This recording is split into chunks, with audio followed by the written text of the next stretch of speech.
mianatra eo tongotrao.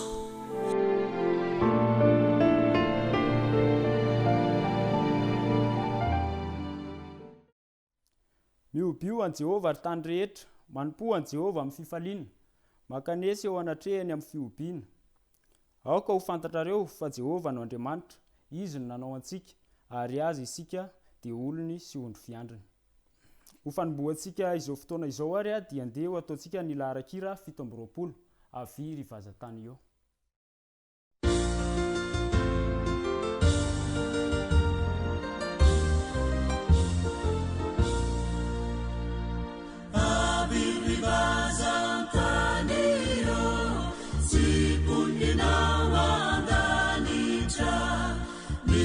Sabeu caminhira ni fana vutandeibe sayam mudena marube evitare camidera sayam mudena marube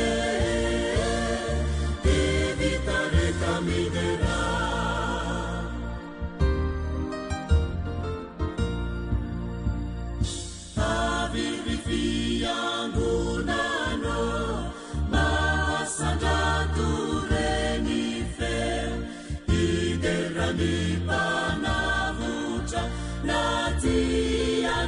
Jaziza irawambande anana irasuni ziuna irawambande anana irasuni ziuna.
Andeharia iaraka ivavaka isika. Ry Andriamanitra rainay tsara sy masina izay an-danitra, mbola velom-pisaorana anao izay amin'ity sabata ity. Nomenao tombonandro pahavelomana izay nahatraranay izao sabata izao koa dera sy laza ary voninahitra no atolotra eo anao. Amin'ity sabata ity ary dia mamindrafo mamelany elokay fa mpanotatsy mendrika izahay. Ary irinay ny famindraponao ho anaraka anay mandrakariva. Ary izao sabata izao dia irinay raha mba ho feno ny fanatrehanao ary ny voninahitra no iseho amin'izao toerana izao. Dia mitahi ny fotoana rehetra izay ho ataona eto ianao. Fa izany no irina sy tononona amin'ny anaran'i Jesosy. Amen.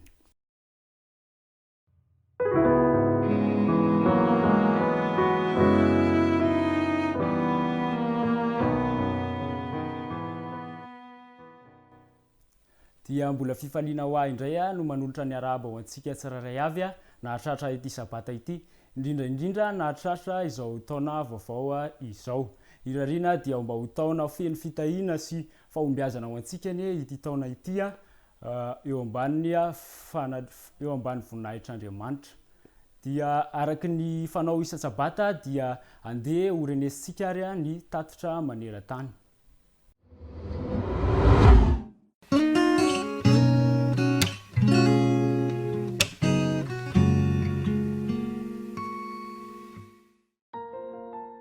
mpiandrondry sy mpanao azo avy any États-Unis Abraham Larue, zavatra tokana ihany ny masaka tsainy dia ny toron'ny filazantsara ny Azia. Rehefa nanoratra tany amin'ny foibe maneran-tany anefa izy dia novaliana hoe efa zokiolona izy noho izy efa 5 taona sady tsy nisy teti-bola ampy andefasana azy raha teo. Tsy namelany anefa izany faniriana izany koa dia nandeha sambo ho any Hong Kong izy. Rehefa tonga tany izy ny taona 1970 dia izy ny misionera adventiste voalohany tany Azia. Nanomana trakta sy ny zara izany nataony voalohany ary notohizany isan'andro izany. Nanao batisa betsaka ity mpamakilay ity talohan'ny nahafatesany tamin'ny taona 1700.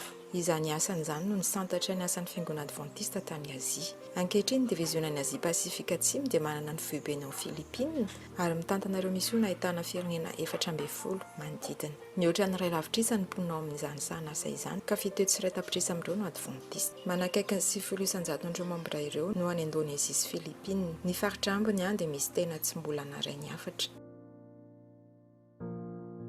Ireo adventiste ao amin'izany diviziona izany dia mifantoka amin'ny fikasan'izy ireo ifandray amin'ireo mpiara-monina mba hanampiana azy ireo amin'izay ilainy amin'ny fiainany sy taomana azy eo amin'i Jesosy. Manana centre d'influence an-tanan-dehibe ny FMC-Sekoly renivohitra Laos mba hahafahan'izy ireo mizara torohevitra ara-pahasalamana. Voatsely izay dia nisy mpivarotra nanjary nahafantatra an'i Jesosy noho ny asa izay nataony fiangonana koa dia nanolo tena tao batisa izany fianakaviana izany.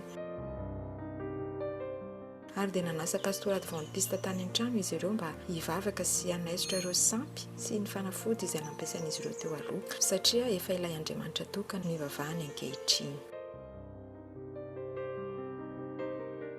Fombiazana tokoa no nasehon'izany batisa izany teo amin'ny asa fitoriana ny afatry ny fanantenana amin'ireo saranga antonony sy ambony eo amin'ny renivohitra. Saranga izay sarotra isana teo aloha. Mbola nanao dravitra matipaika ao amin'ny hoavy ny adventiste. Ao anatin'izany ny fividianana librairie afaka mifindrafindra ahafahana manolotra boky adventiste mikasika fahasalamana, miresaka fomba fiainara-pahasalamana amin'ireo mpiara-monina. Ary ny tanora ihany koa dia nandray anjara tamin'izany dravitra izany. Nanangana tarika ara-panatanjahantena izy ireo ary manomana fiaonana mba ahafahana mitaona namana. Ireo membra fiangonana ny FMC-Sekoly koa dia manolotra fianarana mozika, teny anglisy sy gestion multimédia ho an'ny isa-tokantrano. Mangataka anao izay hitondra-bavaka ireo asa rehetra ireo izay ahafahan'ny adventiste mamboly fifandraisana sy manantsara ny fiainan'ireo rehetra manodidina azy. Ny vavao an'ireo faritra toy ity izay ao anatin'ilay varavarakely 70 ary misaotra ny amin'ny fanohananao ny asan'ny fiangonana.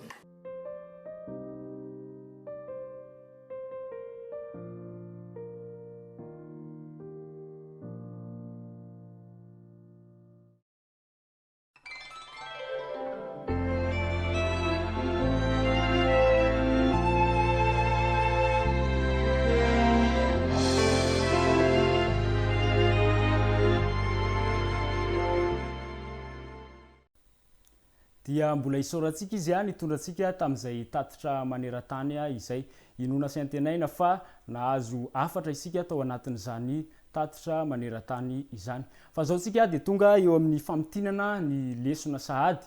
Koa alohan'ny andrenesantsika ny famotinana ny lesona eo amin'ny zaza-minono ka hatramin'ny zatovo dia andeha ho ataontsika ny hira mitenena.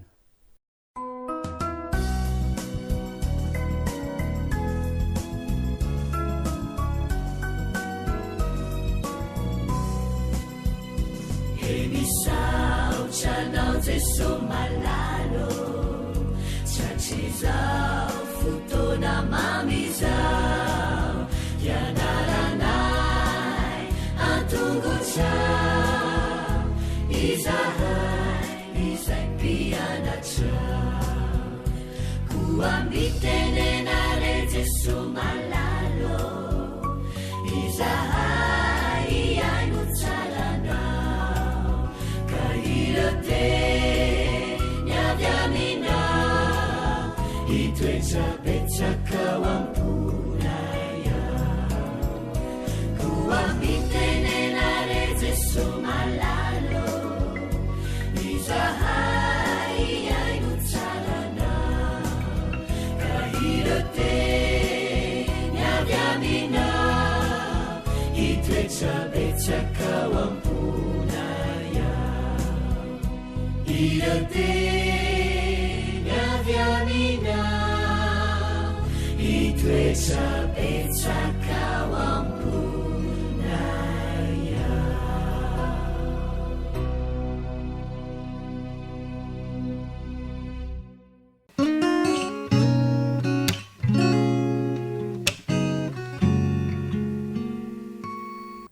tonga eo amin'ny fotoanany zazaminondray tsika zao rakizy faly mirabantsika rehetra fa tratra ny taona vaovao ngetsika nahazo taona vaovao namen'Andriamanitra tombonandro be indray tsika dia tratra ny taona ndao efa nofinofa tanana fa tratra ny taona sika zao anao lesona indray tsika lesona vaovao tsara be ny lesitsika indray amin'ity volany ity fa milo izay aloha andehantsika ifampiarahaba dia rehefa aveo hivavaka tsika dia ataontsika ny lesona ao ary araka ny hira mahazatra manahoana isa 2 3 manahoana falita fahoana raha vo mahitanao manahoana ianao manahoana tompoko endry tsara daholo ny ankizy fa analesona vaovao andehantsika aloha hivavaka ahondrika ny loha akipy ny maso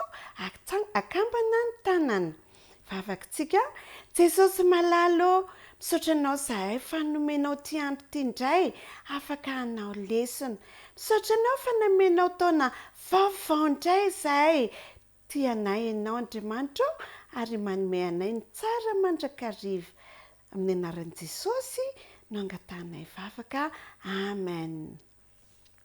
Eny ary araka ny lazaina tao dia lesona vaovao be indray ny lesona taontsika zao lesona fafiry ary zao tsika lesona voalohany ahoana ny lohatenin'ny lesona enoy aloha dia mamerina rehefa aveo lesona voalohany noforonon'Andriamanitra ho ahy izao tontolo izao ao ary miara-mamerina lesona voalohany noforonon'Andriamanitra ho ahy izao tontolo izao aferina ihany lesona voalohany noforonon'Andriamanitra ho ahy izao tontolo izao tsy anjery izay rehetra nataon'Andriamanitra indry tsara indrindra izany aferina hoe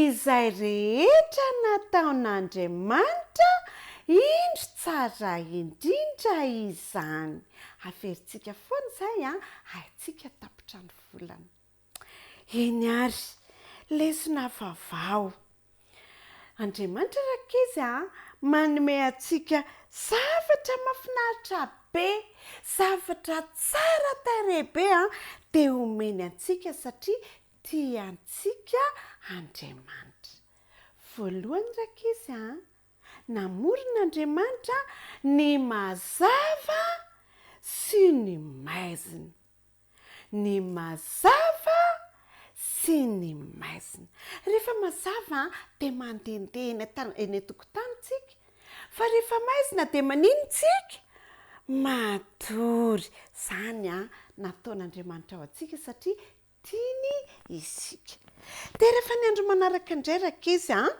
dia nanao n'io abakabaka eny amin'ny lanitra mangamanga tsara be io izy dia niaraka tamin'izay abakabaka mangamanga izay dia nisy ny rahona fotsifotsy dia misy inona ary zany rivotra mitsotsoka ny rivotra dia mahafinaritra mahazoazo aina be tsika amin'izao andro mafana izao afaka manome mampanonja ny rano ihany koa rakizy ny rivotra ataon'Andriamanitra tamin'ny andro fahatelo dia nanao zava-maniry Andriamanitra nasiany bozaka maniry mahafinaritra milemilemy entsika mipetrapetraka dia nanao voninkazo tsara tarehy be koa Andriamanitra isan-karazany ny voninkazo nataon'Andriamanitra dia nanao hazo avo be dia eny mipetrapetraka ny voromanidina dia nasiany hazo fohifohy ohatran'ity Andriamanitra ny rakizy manao zavatra tsara be ho antsika nafinaritra ny zavatra nataon'Andriamanitra tsara tarehy ny zavatra nataon'Andriamanitra ho antsika faly be hoy Andriamanitra satria nanao zavatra tsara tarehy mafinaritra ny zavatra taon'Andriamanitra. Zay ny lesitsika androany aloha fa teo izy atsika indray amin'ny heriny averintsika aloha lesona voalohany noforonon'Andriamanitra ho ahy izao tontolo izao. Tsy anjery izay rehetra nataon'Andriamanitra indro tsara indrindra izany. Tsara be ny lesona fa mbola mitohy amin'ny lesona ankizy fa andao alohantsika hifanao veloma dia amin'ny heriny indray andao hifanao veloma ary. Dia mifanao veloma veloma veloma dia mifanao veloma amin'ny manaraka indray veloma tompoko. Fa mbola hiendry tsara aloha fa mbola hiaino lesona zoky eny ary dia amin'ny manaraka indray endry tsara rankizy kely. Amen.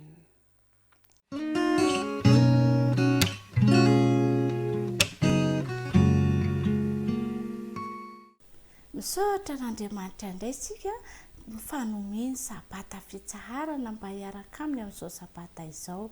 Miarahaba antsika zazabody rehetra, miarahaba ny zandry sy dada sy neny ihany koa. Hiaraka hivavaka hisaotra n'Andriamanitra ary sika dia akamana indray ny tanana, ahondrika ny loha, akipy ny maso hiara hivavaka sika. Ray malalo, misaotra anao izay fa notahinao dia omenao sabata fitsarana indray mba hiarahanay aminao. Engane ny ankizy rehetra, ny ankohonana atao tokantrano ato mba ho falideranao amin'izao sabata izao. Dia azo fitahiana sy famelan-keloka koa zahay rehefa mangataka izany amin'ny anaran'i Jesosy. Amen. Naman'Andriamanitra lohatenin'ny lesona na ny tantarany anarantsika nandritra ny herinandro. Izy ary ny naman'Andriamanitra ao amin'ny Genesis toko voalohany 2:20 indray no misy ny tsianjerintsika. Ary Andriamanitra nanao hoe andeha isika amorona olona tahaka ny endritsika. Bravo, mahay daholo fa nianatra lesona ny zazabody rehetra. Rehefa hitan'Andriamanitra rankizy ny zavatra nataony nandritra ny 5 andro dia faly Andriamanitra. Rivotra mangatsiatsiaka be, misy bozaka maitso, hazo, misy voankazo, dia feno voninkazo. Ao anaty rano misy karazana trondro pelipelika be, dia ny ambony tany feno biby lehibe dia biby madinika koa. Mahafinaritra be, faly be Andriamanitra. Fa zao mbola nisy zavatra tsy ampy reto nisy zavatra tsy ampy. Inona ary? Na namboatra olona nge Andriamanitra, naka vovoka izy dia nandohalika izy dia nandohalika dia novolavolainy le vovoka, novolavolainy nasiany rano, namboariny sary olona. Dia ohatran'ireny sary bakoly ireny aloha tamin'ny voalohany tsy miteny dia tsy mihetsika. Rehefa vita tsara le izy, jerena ange fa lehilahy namboarin'Andriamanitra, novolavolainy tamin'ny tanany, sarina lehilahy.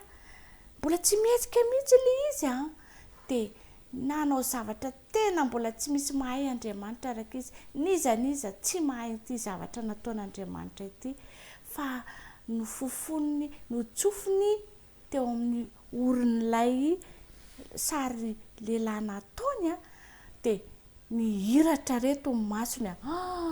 Nihiratra ny masony dia nihetsika ny tanany dia nipetraka izy. Andriamanitra nge nita amin'ny voalohany na nanamboatra olona Andriamanitra, nataony hoe i Adama no anarany. Faly be mihitsy i Adama nahita ny zavatra maro be namboarin'Andriamanitra tao anatin'ny Saedena. Dia nojeren'i Adama ny biby rehetra, ny vorona rehetra, ny voankazo, ny voninkazo, ny hazo tsara tarehy. Faly be mihitsy ny Adama. Ka gaga be mihitsy ny hoe izy fa izy reto tsisy namana fa mananamana daholo le biby rehetrarehetra tao amin'ny sahetena dia hitan'Andriamanitra koa nefa tsy nananamana edamy dia mbola nanamboatra zavatra anankiray indray Andriamanitra, nanamboatra vehivavy indray izy. Ahoana ary ny fomba nanamboarany vehivavy e? Nasainy natory reto i Adama, natory be mihitsy, tena natory be mihitsy, remoka be mihitsy ny Adama. Rehefa avy eo dia nanasoran'Andriamanitra, eto no atao hoe taolan-tehezana araka izy, nanasorany anankiray dia namboariny indray nataony vehivavy. Vita ilay vehivavy dia mifoaziny amin'izay Adama, dia taitra Adama dia nahita vehivavy tsara tarehy izy vehivavy niantsonan'io namboarin'Andriamanitra faharoa io. Fantatrareo ve ny anarana niantsony Adama azy? I Eva. Nanamboatra ny Eva indray Adama, nananamana indray izany Adama teto. Dia faly be koa Andriamanitra fa nahavita zavatra tsara izy, dia hoy izy hoe indro tsara indrindra izany. Izay nge fomba namoronan'Andriamanitra ny olombelona. Noforon'Andriamanitra ho an'ny Adama sy Eva le zavatra nianarantsika tamin'ny herinandro: ny hazo, ny voankazo, ny vorona, ny trondro, ny voninkazo, ny ahitra maitso, ny kintana sy volana, ny masoandro nataon'Andriamanitra ho an'ny Adama sy Eva ireny rehetra ireny. Dia nasain'Andriamanitra niasa ary zareo hoe tandremo tsara, ambeso tsara, karakarao tsara raha i Adama sy Eva reto zavatra nomeko anareo reto. Nomen'Andriamanitra antsika koa nge izany i Adama sy Eva nge efa tsy eo intsony fa efa maty, efa ela be, fa isika mbola vela amin'izao fotoana izao dia noforon'Andriamanitra ho antsika koa ireo zavatra rehetra namboarin'Andriamanitra ireo dia karakaraintsika tsara dia tsy simbasimbaina fa mahasoa antsika ireny. Dia isaorantsika Andriamanitra fanomeny tantara mahafinaritra be indray isika, dia amin'ny heriny mbola tohizana indray fa aza diny mianatra lesona. Andao ary araka ivavaka isaotra an'Andriamanitra. Ray malalo, misaotra anao izay fa tena tianay ianao, namorona zavatra maro be ianao mba ho anay zanak'olombelona. Dia misaotra anao izay fa fitiavan'ireny, fitiavanao anay. Io izahay rehetra mba ahikarakara, anaja, tsy hanimba an'ireny zavaboary izay noforonao anay ireny. Amin'ny anaran'i Jesosy no angatana ivavaka. Amen. Ny farana indray ny fotoanantsika, endry tsara daholo fa mbola hiain'ny tantaran'ny ankizy indray isika. Veloma daholo indray ary.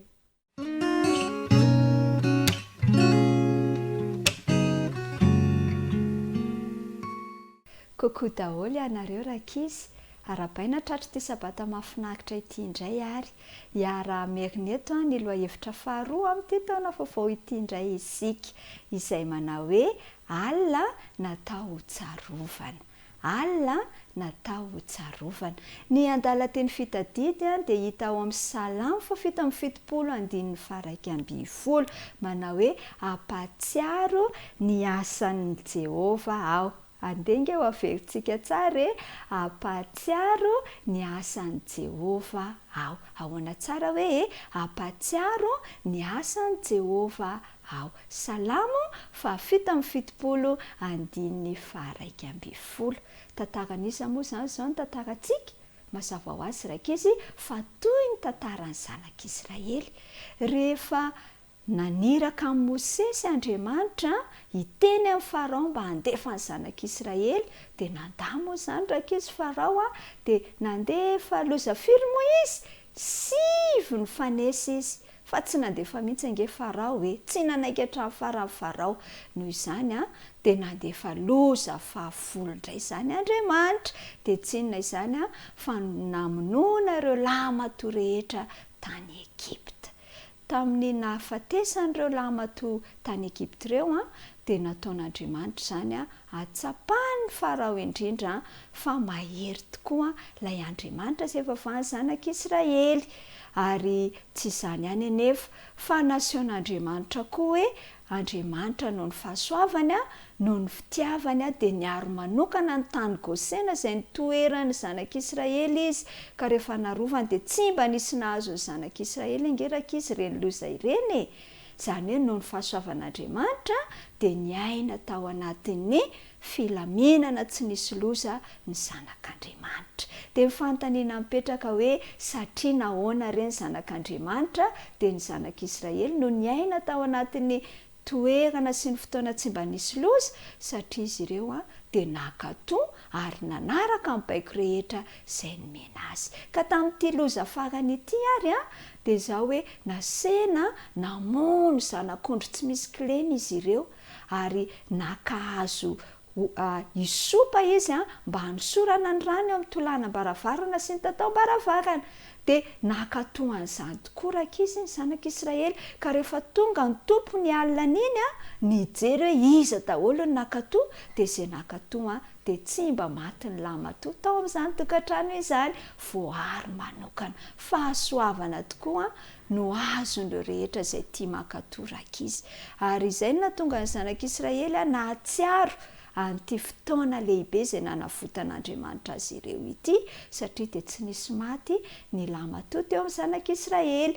Dia isan-taona dia nakalaza izany ny zanak'Israely. Io izany ilay atao hoe Paska teo amin'ny zanak'Israely. Tamin'izay no nakalazana voalohany ny Paska. Itsika koa dia izao hoe fahasoavana no natao izao antsika io rakizy. Dia mila makalaza izany fahasoavan'i Jesosy izany mandrakariva eo amin'ny fiainantsika isika.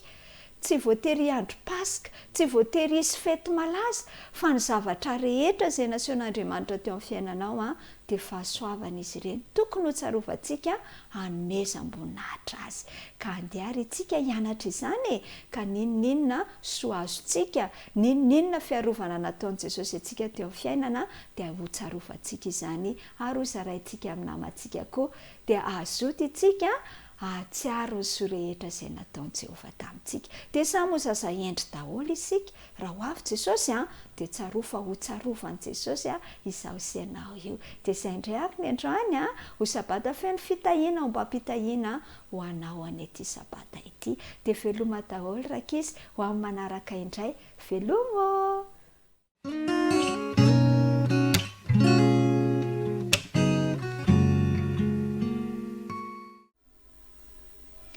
Manahoana indray ary ny tanora zandriny hiaraka mitona ny lesona ny anarina andritra ny herinandro indray isika. Minao fa efa mahay daholo lesona fa roa isika. Lohateny dia hoe miambina ny vavahady. Andeha aranao tsenjery ary. Ahoana ary? Moa tsy fantatrareo fa ny tenanareo dia tempolo fanamasina izay ao anatinareo sady efa azonareo tamin'Andriamanitra. Ka tsy tompony tenanareo ianareo, fa olom-boavidy ianareo, koa dia mankalazan'Andriamanitra amin'ny tenanareo. Korintianina voalohany toko 9, andininy 7 sy ny 20. Iaraka mitona indray ary sika. Inona zavatra tena hitantsika tao anatin'iny lesona iny?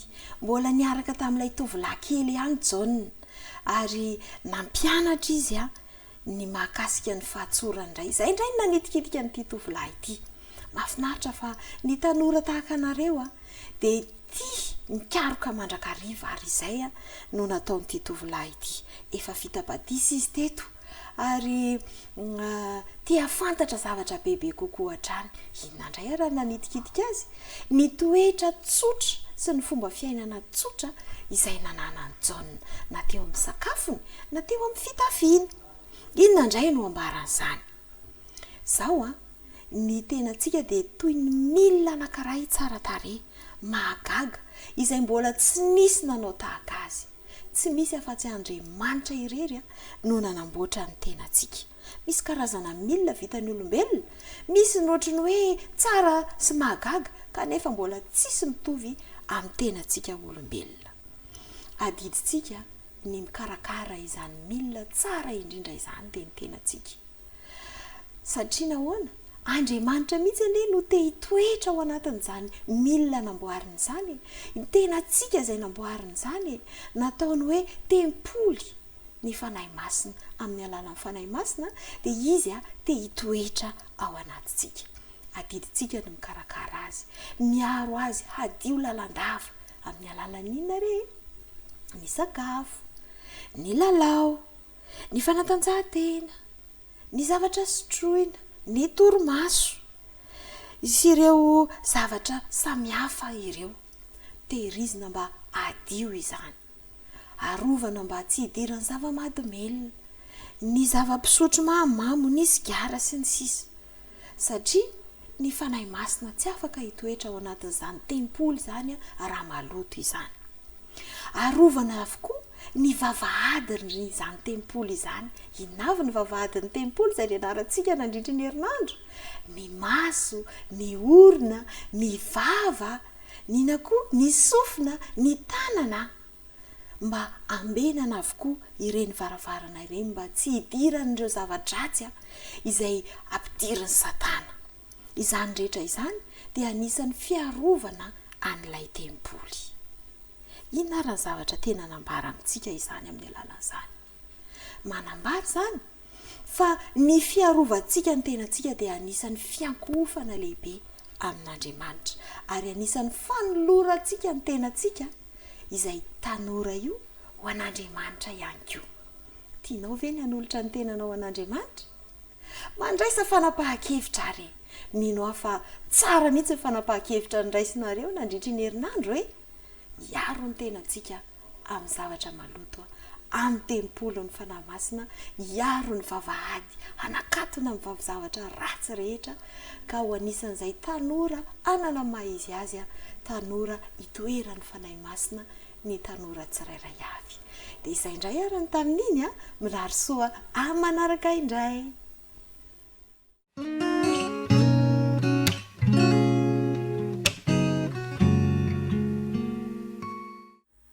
amin'ny fifaliana no hiara-panany tanora mantoanto rehetra nahatratra izao sabata izao lesona faharoa no averintsika amin'ity herinandro ity lesona izay mitondra ny lohateny hoe toetra kristianina nitsenjery dia mino efa mahay avokoa isika ao amin'ny Galatiana 5:2-3 andeha rahantsika mamerina izany fa ny vokatry ny fanahy kosa dia fitiavana fifaliana fiadanana faharipo famorapana fanaovan-tsoa fahamarinana fahalemepana fahonona-po tsy misy lalàna manao hetr'izany rehefa miresaka tsika hoe toetra kristianina dia toa midika izany hoe marika lalàna hoe kristianina ahoana tokoa ny marika hafantarana fa kristianina ny olona anankiray mba hahafahan'ny fanahy miasa mandray ny toetra ny tompontsika ao anatintsika dia ireo zavatra izay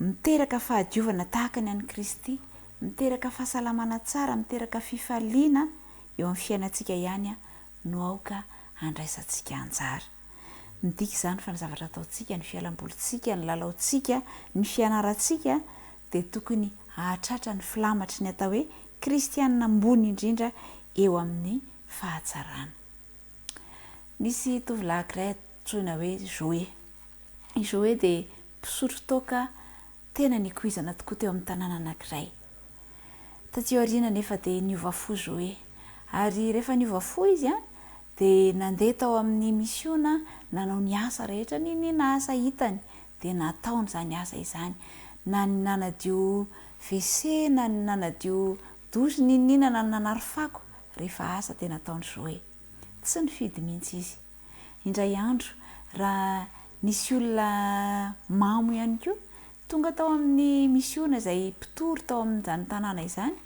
dia nivavaka izy nanatona ny pilipitra izy dia nanatona dia niteny hoe mba ataovy mitovy amin'ny Joe mba ataovy mitovy amin'ny Joe dia hoy ilay mpampianatra tamin'izay fotoana izay hoe aleo vena nivavaka aho ataovy hoe ataovy mitovy amin'ny Jesosy dia niteny ilay mpisotro toaka hoe fa mitovy amin'ny toetrany Joe nga ny toetran'izany Jesosy hita teo amin'ny fiainan'ny Joe fa tsara tokoa ny toetrany ary nitovy tamin'ny an'i Jesosy ary ahoana no ahitan'ny hafanao eo amin'ny fiainanao, tahaka niza no ahitan'ny hafanao eo amin'ny fiainanao.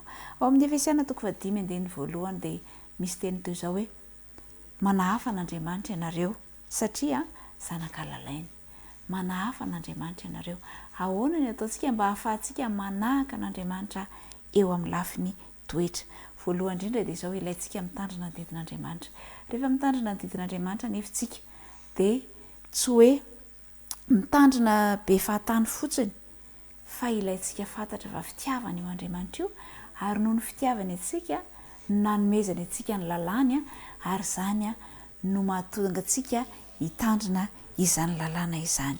Ovaina tahaka ny endrintsika rehefa mibanjina azy. Nisy ihany koa injeniera maromaro izay namboatra milina fanaovana mofo izy ireo. Dia rehefa namboatra ilay milina izy ireo dia atao tsy nety mandrakariva ilay mofo natao satria ohatran'ny mora masaka foana ilay mofo nefa ny ao anatiny tsy masaka. Dia rehefa nodinihana hoe inona ary ny olana dia nojerena akaiky mihitsy ny fomba fanamboaran'ilay olona ilay mofo amin'ny tanana, dia izay vao namboarina ilay milina ary izay vao nety ilay izy. Izany hoe mila nijery fotony mihitsy ny amin'ilay nanaovana azy zany. Dia toy izany koa isika, ilaintsika ny mijery fotony ny toetra n'Andriamanitra ao anatin'ny soratra masina. Toy ny ahoana tokoa moa izany toetra n'Andriamanitra izany, dia izay no tahafintsika eo amin'ny fiainantsika, satria ilaintsika ny maneho an'i Kristy eo amin'ny fiainantsika satria zanaka malala n'Andriamanitra isika. Dia nirariko ny tanora mantoanto rehetra dia azoto andinika ny ten'Andriamanitra satria ao anatin'ny ten'Andriamanitra no ahafantarantsika ny toetra n'Andriamanitra. Dia azoto andinika izany isika ary azoto ihany koa ahatsapa ihany koa fa fitiavana izany Andriamanitra izany, ary noho izany fitiavana izany no antony hanomezany antsika ny zavatra rehetra.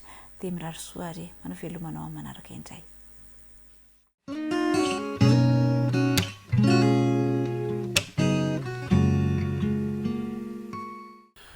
Dia faly miarabantsika zatovo namana rehetra indray amin'izao fiaraha-mianatra ny ten'Andriamanitra izao. Ilay fanomezana nampanantenaina.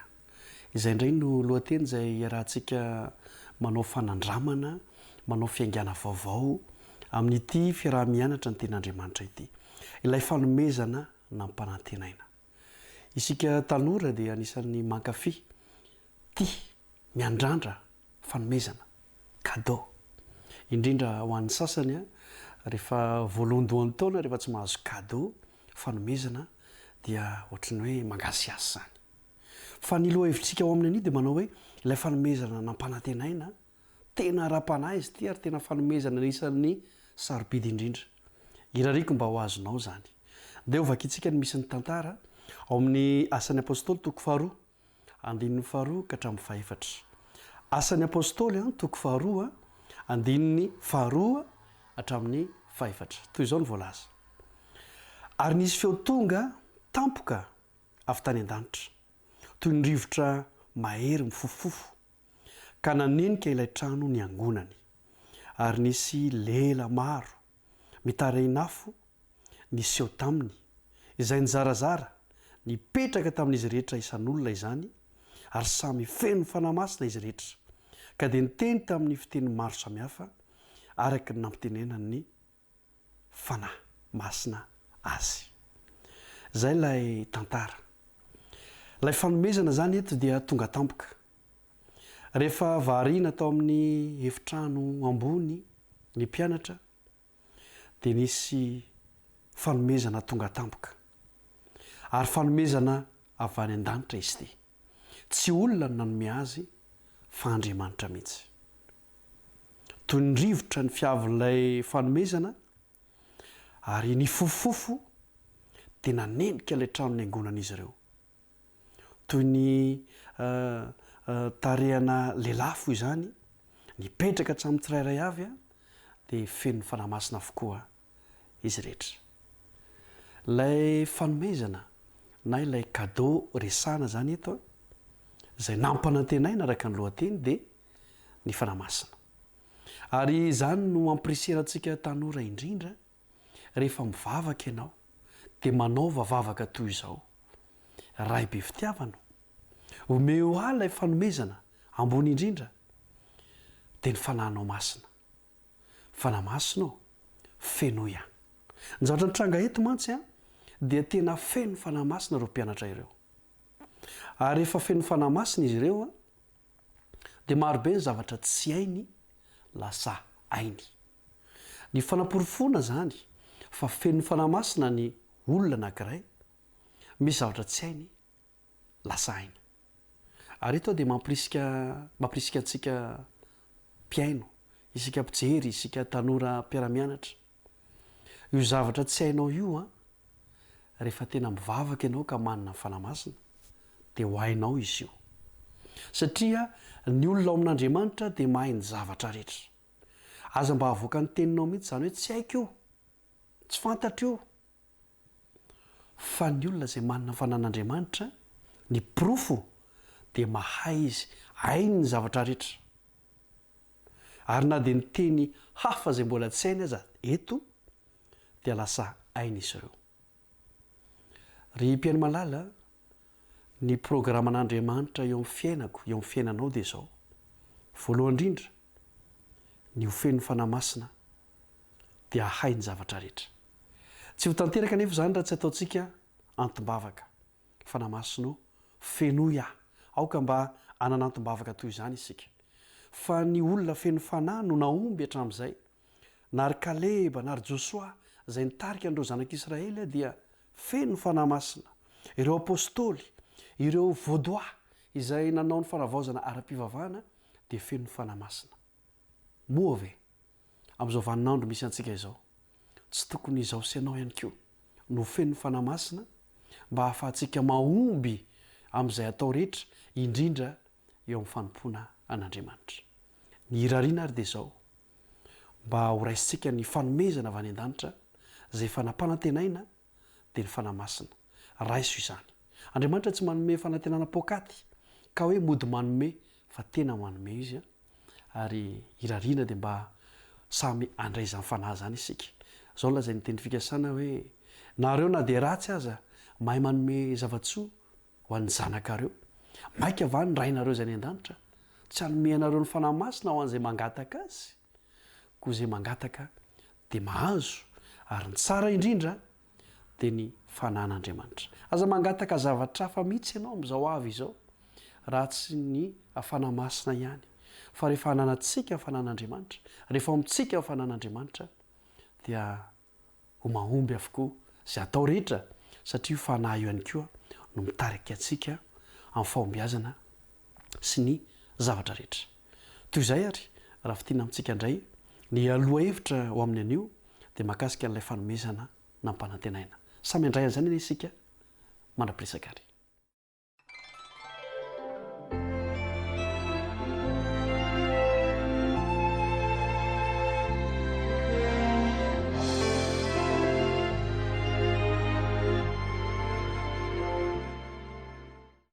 Dia mbola isaorantsika ary zareo namitina amintsika izay leson'ny zaza-minono ka hatramin'ny zatovo izay. Fa alohan'ny andrenesantsika ny famotinana ny leson'ny tanora zokony sy ny lehibe dia andeha anaraka hirairay isika.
ny holatra izay asehony amin'ny tanany masiny indrindra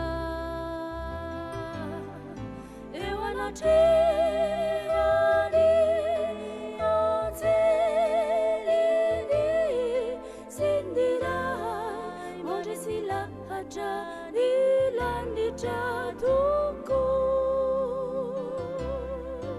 izy mifona hoary anatrehanyra asakwantokany masany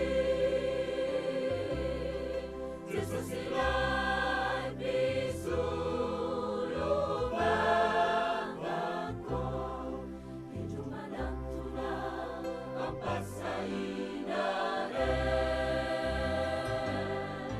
ity malota zay lomonjena maimapone ka tena sambatra o sambatrindrindra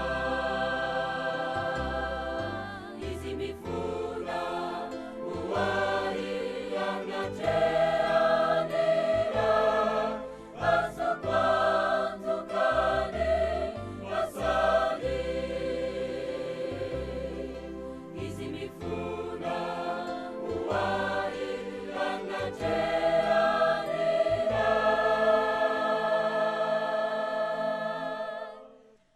asakwantokany masany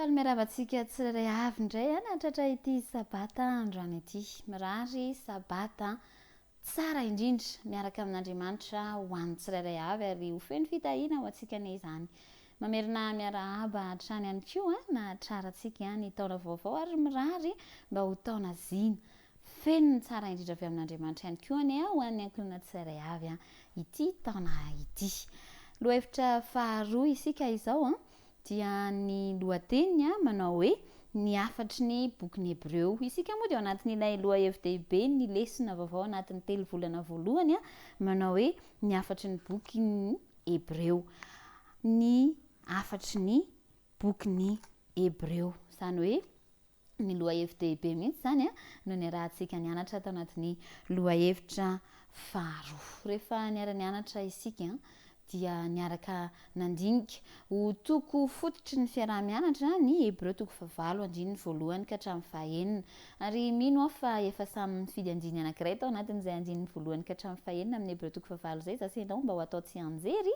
andao hoe mba hiaraka hamerina an'izany isika eny ary ny afatry ny boky ny Hebreo ilay ny rahantsika nianatra ary nahitantsika fa rehefa nanoratra ny epistily ho an'ny Hebreo Paul dia ny mba hanamafy ny finoany ireo izay mamaky ny boky izay pino eo anivon'ny fitsapana ireo Hebreo tamin'izany fotoana izany ary ho antsika amin'izao fotoana izao indrindra no nanoratan'ny Paul an'izany afatra izany satria mba ho tanteraka amin'ny alalan'i Jesosy ny teny fikasan'Andriamanitra ary mba hanaiky ka ahatsapa ny fahatanteran'izany eo amin'ny fiainantsika ihany koa zasenao mandra-pahatonga an'izay fotoana izay mantsy dia mandrotsaka fitahiana amintsika avy amin'Andriamanitra Jesosy ka niantso ao anatin'ny lesona ho asomanao dia hoe andeha isika hiazona mafy ny finoana teny finoantsika an' Jesosy hatramin'ny farany satria tsy maintsy metehitra amin'i Jesosy tsirery ihany isika mba ho mpamonjy antsika mba hitondra ny famonjena ho antsika ary ny lohahevin-dehibe izay resahan'ny bokin'ny Hebreo moa arak'izay ny anarantsika dia hoe Jesosy ny mpanafaka ary Jesosy no mpanapaka izay mipetraka eo amin'ny ankavanan'ny seza fiandrianan'ny avy indrindra ka tokony ho tsapantsika amin'ny fotoana rehetra izany fa rehefa hoe izy ny mpanapaka an'izao tontolo rehetra izao izay efa hatr'izay io fa Satana no mamitaka rehefa lavo tamin'ny fahotana i Adama sy Eva dia rehefa tonga teto an-tany Jesosy maty teo amin'ny hazo fijaliana dia azony indray raha hoe zay zany ny andraisana azy dia azony indray ny fahefana anapaka indrindra zay rehetra manaiky azy a ho mpamonjy ka mpanapaka mananjo ara-dalàna ifehity tanyity jesosy a dia izy miady amin'ny satanan'ilay mpisandoka dia mba azo ny fankatoavantsika no faniriny satria rehefa izy ny mpandresy dia isika ihany koa no mpandresy ao anatin'izany ka miantso atsika ao anatin'ity loha hevitra miresaka ny amin'ny afatry ny bokyny Hebreo miresaka ny amin'ny Jesosy ilay mpandresy sady mpisorona be ity fa izy a dia mpandresy izany hoe mandresy any satana ho an'ny taranak'olombelona izay malemy dia zasenao zany Kristy a izy rery ihany no ny fanandrina ka nandresan'ny devoly ary izy rery ihany no nanafaka atsika tamin'ny fahandevozana andeha ataontsika tafalasaka tsara ao anatintsika ao am-po ao an-tsaina ary iainantsika isanandro isanandro ny faharesentsika lahatra ny amin'izany fa isika mantsy maninady atao amin'ny satana fa zao Andriamanitra ilay mpandresintsika izy ny miady ho atsika ary miara mitafy-fiadiana isika sady miara miady eo anoloantsika ny mpandresitsika dia Andriamanitra ilay tiatsika izy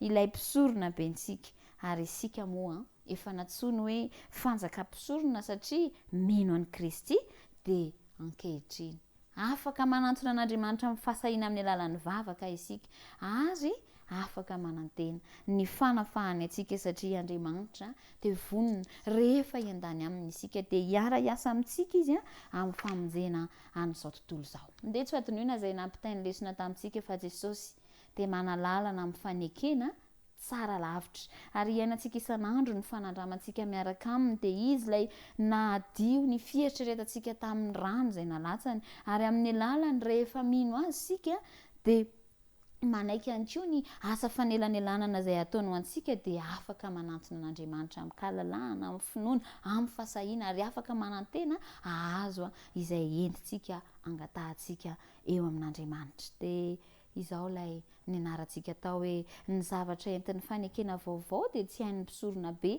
izay tetỳ an-tany tetỳ omena fa ilay mpisorona be izay tonga lafatra izay mpisorona be mandrakizay izay Jesosy manalalana amin'ny fanekena tsara lavitra mpisorona be sady olona no Andriamanitra dia izy rery ihany no afaka manome izay entin'ny fanekena vaovao ka andeha rehefa mampaherantsika tahakan'izany ny lesona dia ifikirantsika le hery azontsika fa tsy hoe atao mandalo fotsiny ary iainantsika isanandro isanandro dia mba hanaraka ny ohatra navelan'ireo izay olo-malaza ny finoana tany sainao amin'ny baiboly isika ary ny voalohany anankiray ambony indrindra lehibe indrindra amin'izy ireny dia Jesosy dia izany hoe hanaraka an' Jesosy ilay mpanalalana antsika amin'ny fotoana rehetra isika andeha tsy toetra amin'ny fahakiviana andeha hiazona ny finoana ao ambony andeha atoky sy hitoky amin'Andriamanitra hatrany hatrany ka hitoetra mahatoky aminy ihany koa samia isika rehetra tahian'Andriamanitra ary samia ary amin'ity androany ity mahatsapa ny fitiavany amin'ireo fitahiana rehetra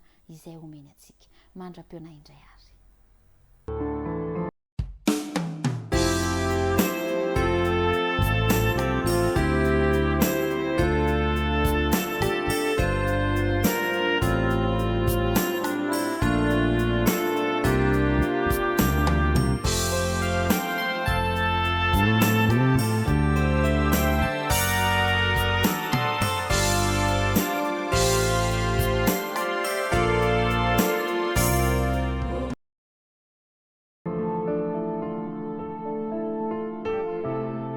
mianatra eo tongotrao